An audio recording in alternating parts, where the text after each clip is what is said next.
Hi, my name is Bethany, and today I want to talk to you about some new research you may have already heard some about that claims that having a pre-diagnosis intervention for at-risk babies could reduce autism chances by 2/3. Looking at how many of the media outlets handled the release of this study, it is very clear that sensationalism is alive and well. One of special note was a screenshot of the Telegraph, which I saw their headline from a Instagram post by Indie Andy, and this is what the headline said at the time of that screenshot. Autism can be prevented by teaching parents how to interact with their babies, study finds. 2/3 of cases could be solved via a video consultation showing how to interpret child's all-important early efforts to communicate. So I went to go find this, and it appears the headline has been changed because once I found the Telegraph and their relevant article, this is what the headline said. Coaching parents found to reduce autism diagnosis by 2/3. Scientists used a simple video intervention to help teach parents of at-risk babies how to communicate with their child.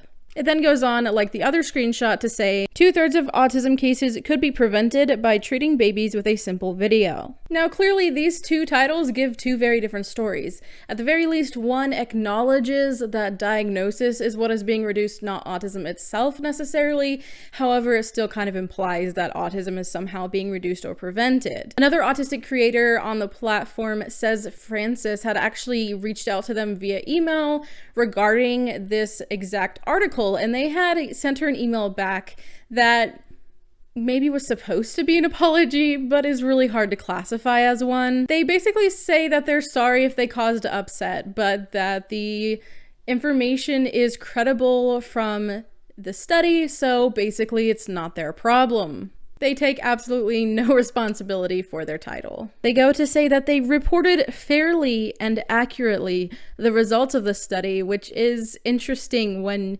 what you said as your title doesn't actually reflect what happened in the study. So before we go any further, let's make it clear. This study is not showing autism being prevented. It does note that in some areas where the DSM-5 will put things into categories and notes primarily, of course, deficits, that those deficits would be reduced enough to reduce the amount of high confident diagnoses of 3-year-olds by professionals. Coming to the conclusion that this reduces the severity of autism or reduces the chance of someone having autism or being autistic is really quite the reach considering the scope of this particular study. I will say that the people who did conduct the study did seem pretty fine with people coming to that conclusion, even though that's not what is stated in the study itself, and that really can't be properly concluded from the study. Now, some people are justifiably worried when they hear that they're trying to do autism intervention in young children, babies up to 3 years old, and they're thinking, maybe is this another whole thing with like ABA or trying to shape like typical behaviors and the right way to play. They themselves actually set themselves apart when it comes to this concept, saying the following. Many therapies for autism have tried previously to replace developmental differences with more typical behaviors. In contrast, I-Basis VIP works with each child's unique differences and creates a social environment around the child that helps them learn in a way that was best for them. The I-Basis video interaction to promote positive parenting, or VIP, is what the team calls a parent-mediated therapy. This is not in any way intended to be a cure for autism, but an approach aimed at reducing the long-term disability of ASD. Now, as comforting as those words are, I did want to check and make sure that this intervention that they're talking about was appropriate and wasn't just basically ABA in disguise like many interventions tend to be. So I went and looked at the website that the VIP therapy thing is based off of, and basically it has to do with a program in which the counselor comes in, videotapes normal interaction between parent and child. Apparently this is used a lot with maybe foster children or adoptive children coming into the home and kind of trying to facilitate a relationship where, you know, they haven't known each other their whole lives, or they might be coming from very different perspectives, etc. And so what they do is they record those interactions. They might put them in an interaction like, okay, well, let's, play with these toys today, or let's try to eat a snack today. Let's see what happens. And then later they go over it and the therapist points out things about the child's behavior or whatnot from that third party view. Because in real life, we're trying to interpret things in real time. We're not really capable of analyzing it through a video because that's just not how things work. They're changing that, and they're trying to give you that perspective outside of yourself to be able to try to look at, how is this child responding when this happens? Are you really perceiving this child the way that they actually are being, etc.? And so basically it's just trying to promote parenting being more positive and coming from the perspective of the child and understanding their cues and their ways of communicating. So this was replicated in a more baby appropriate manner. In the study, they would have the mom or dad or the parents or whatnot be playing with the baby and just doing stuff, whatever it was. It would be videotaped, and then the next session, the counselor would go over the video with them and have them do exercises like talking for the baby. Is the baby like intending to do things? Trying to have the parents see their child as an intentional being with making intentional movements and trying to actually communicate. And I actually find this extremely important. And that is actually in part due to the research I did about autism moms and the relationship that can sometimes turn sour between parents and their children. Of course, the scope of that research in that video was specifically for moms, but this concept that when you have a less attached relationship, it is harder to be accurate about what your child is doing. And when we're talking about autism, there's two big things. One, a lot of the issues around autism and treating autistic people poorly and inefficiently really is because people have always assumed that we do things with no purpose. We are not intentional. We're just making weird movements or doing these weird things. And then if there are intentions, they're bad. And so this concept of trying to teach parents that even from a little baby age, we are intentional beings. We're doing these things for a reason. We are trying to communicate, but our communication might look different than you're expecting. I think that's fantastic. Another thing is that a lot of times when we're talking about the severity of autism, when we're talking about how, autism is for that person, when we're dealing with children, it's going to be the parent's perspective. And if the parent has been having bad days or whatever, or they don't feel connected, they can project that concept onto their child, that their child isn't connected to them, that their child isolates and doesn't want anything to do with them, and that can foster really negative emotions, etc. So I do think that this type of therapy where someone comes in and is like, hey, look, your child's actually trying to communicate with you. There's even part of it was, if your child doesn't make eye contact, still play with them.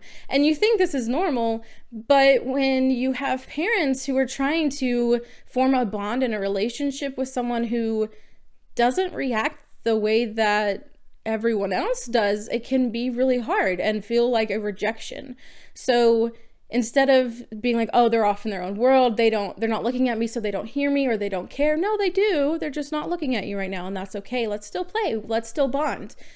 Again, I think what the kind of intervention that they did was really a parent intervention, and I think that it was actually quite good. Now, I do want to stop here and say that this in no way means that the parent is responsible for making the child become autistic.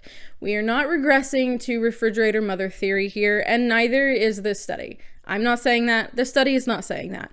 Nobody is saying that it's the parents' fault that their child is autistic. The study is really asking the question, is it possible that if we were to meet an autistic child at where they are, with their way of communicating, with their way of interacting, will that result in less deficits and a better developmental outcome?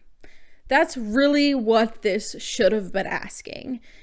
Is this going to result in a better outcome, a better life outcome for children if we teach parents how to engage with them on their terms, instead of trying to force the child to be as normal as possible? This is really where I think the study could have been fantastic and this would have been praised instead of making everyone outraged. However, the study did not take that approach and instead said, if we were to do this, would it mean that they wouldn't get a diagnosis? Would that mean that they don't meet the criteria for a diagnosis? Now, this could be really well meant, right? If you don't meet the criteria for a diagnosis, that means that it is not interfering with your life in such a way that you require one. They could be saying, like, maybe this will help to make it, as they were trying to say, less disabling, because autism is a disability. We do have deficits in places that make life hard and difficult for us. So would it be cool that these deficits were less and that we found support earlier in life and maybe that would help our outcomes? That's kind of cool. But then there's another question. Are we just saying we want to push people under the diagnostic criteria so that we don't have to give them a diagnosis? A lot of practitioners do feel pressure about the amount of autism diagnoses that have been handed out, basically. A lot of valid criticism here is this just looking for a way to not diagnose these children, which will later result in them not getting the services that they need? And that is a very fair criticism, a fair question. Again, the study did frame it as like, will they still have an autism diagnosis, or are they less or more likely to have an autism diagnosis if we intervene before the diagnosis? I really think if they had framed this and looked at this a different way, it could have been better. However, they're trying to use things they can measure. And in this case, we're talking about the diagnostic criteria. Would a practitioner diagnose this 3-year-old with autism? And I can understand why a study would be framed this way. Something, however, that I don't find the people involved in the study so innocent about is how much they are totally fine with everybody kind of taking this and running with it. Let me tell you why. So basically they identified at-risk babies, that is, babies who met the criteria for showing enough risk signs for potential ASD down the road. And they divided them into 2 groups. One group is the control group, which is basically these children will receive the same normal stuff that pretty much anybody else would. And then there was the other group, which was the intervention group. Then at age 3 years old, they send in all their information. So that's the information from like their intake stuff, and then from the parent interviews and all the little like tests and stuff that they would do. And they give those to professionals and basically ask, like, would you give a diagnosis to this child, and have them go through all of those. By the end of the study, there were 45 children in the intervention group and 44 children in the non-intervention control group. 3 out of the 45 of the intervention group got a high confidence autism diagnosis, and 9 out of the 44 of the control group got a high confidence autism diagnosis. You might see the problem here. That's a difference of 6, which in the sample sizes is significant enough to say 2/3. However, this is not a huge difference. And we're also dealing with the fact that we can't know like for sure how many like were going to be autistic or weren't. There's just a lot of smaller variables. Like, they did their best, right? It is a sound study. It's in a peer-reviewed journal. But it's not as big a difference as people are trying to say it is. And I think this also needs to be interpreted carefully, because we are looking at the whole concept of parents. We are heavily relying on parent interview for part of this. And if a parent is having a better communication with their child, they're not as likely to be like, oh, you know, they just don't connect with me at all, because they're not perceiving them as in their own world or not connecting with them, etc. Now, that's just a thought on my end. I'm not going to say that this is misinformed or anything. But another thing I also want to point out is that it was either a high confidence diagnosis, or there was also a group that would have been a lower confidence, not high confidence, but not really low confidence, like we're not 100% because they're 3 years old, but they could have autism, so we're going to give them a provisional diagnosis.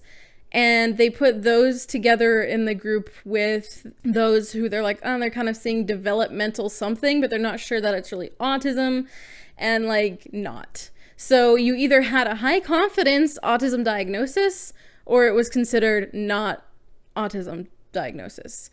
Do you see what the problem might be here? So all these people are trying to say that having this parent-mediated intervention before the age of 3 or before diagnosis or whatever is somehow making children less autistic or 2/3 less likely to be autistic. We're talking about 3-year-olds. So I really think that while this is interesting, and I really do think this is a cool intervention, I think this would be really helpful because it's teaching the parent to adapt to the child. It's teaching the parent how to communicate with the child instead of trying to force the child to be this, typical whatever, and removing those barriers at such a young age between the parent and them and being able to communicate is amazing. So I'm not against that. And I'm not against reducing areas of deficit and places that might make autism disabling for somebody. However, I am against people trying to say that like, oh, just a little video, like the way the Telegraph was it?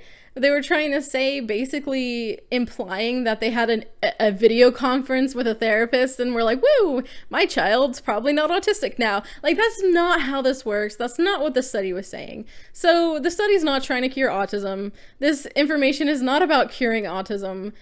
Was the study shaped weird? Yes. It was about diagnoses. Again, diagnosis is a much more measurable kind of outcome in this situation, so I can kind of see why they did that, but it's not great. I think that if this had been framed differently, that a lot of people would have actually been really excited about this. Again, this isn't super significant, and the study itself kind of mentions this. In the discussion part of the study, it says the following: these effects were small in extent, and their clinical significance is uncertain. However, intervention effects were observed across longitudinal points and on related behavioral outcomes such as parent-reported language development. A preemptive intervention for infants showing early signs of ASD led to a small but enduring reduction in ASD symptom severity and reduced odds of ASD diagnosis in early childhood. This is not as groundbreaking as people are trying to say it is. It just isn't. It's interesting. It is interesting that they did see that this small, as they said, change did occur long term.